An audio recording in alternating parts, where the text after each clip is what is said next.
మేడ్చల్ జిల్లా కుత్బుల్లాపూర్ దుండిగల్ పిఎస్ పరిధి మల్లంపేటలో నగల కోసం మహిళ హత్య. దుండిగల్ పోలీస్ స్టేషన్ పరిధి మల్లంపేటలో శారదన 50 ఏళ్ల మహిళను హత్య చేసి ఒంటిపై బంగారం దోచుకెళ్లిన గుర్తు తెలియని వ్యక్తి నిన్న రాత్రి జరిగిన ఘటన. మృతురాలి కుమారుడు ఇచ్చిన ఫిర్యాదు మేరకు కేసు నమోదు చేసుకుని దర్యాప్తు చేస్తున్న దుండిగల్ పోలీసులు.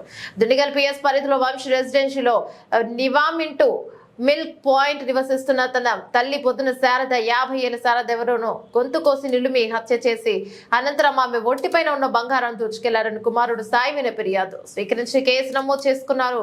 పోలీసులు దర్యాప్తు చేస్తున్నారు. ఇక ఫిర్యాదుదారుని తల్లి B Sharada, wife of late Satyanarayana, వయసు 50 సంవత్సరాలు, ఓసీసీ మిల్క్ పాయింట్. తన తల్లి ఫోన్ కి 2 సార్లు కాల్ చేసిన ఆమె కాల్ కి సమాధానం ఇవ్వలేదు. 9 గంటలకు తనను తల్లి ఫోన్ కు డయల్ చేసినప్పుడు స్విచ్ ఆఫ్ అయిందని, వెంటనే తన స్నేహితుడు ఎన్ నరేష్ కి తన తల్లిని ఇంట్లో తల్లి అపస్మారక స్థితిలో ఉందని, ఆమె చెవిరింగులు, ముక్కు పిన్ మరియు రోల్డ్ గోల్డ్ బంగారు గొలుసులు, ఇక సెల్ ఫోన్ దొంగతనం జరిగిందని ఫిర్యాదు చేశారు. సంఘటన స్థలాన్ని పరిశీలించిన మేడ్చల్ ఏసీపీ చుట్టూ ఉపక్కల సీసీ కెమెరాల ద్వారా దర్యాప్తు చేస్తున్నారు.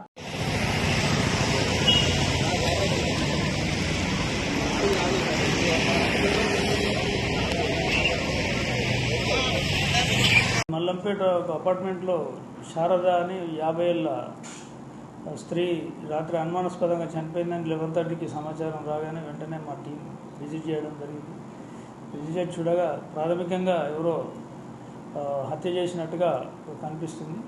దీనికి సంబంధించి అన్ని ఆధారాలను తీసుకోవడానికి క్లూస్ టీమ్స్ను, సిసిఎస్ను, తర్వాత డిటెక్టివ్ టీమ్స్ అందరినీ కూడా రంగంలో దించడం జరిగింది.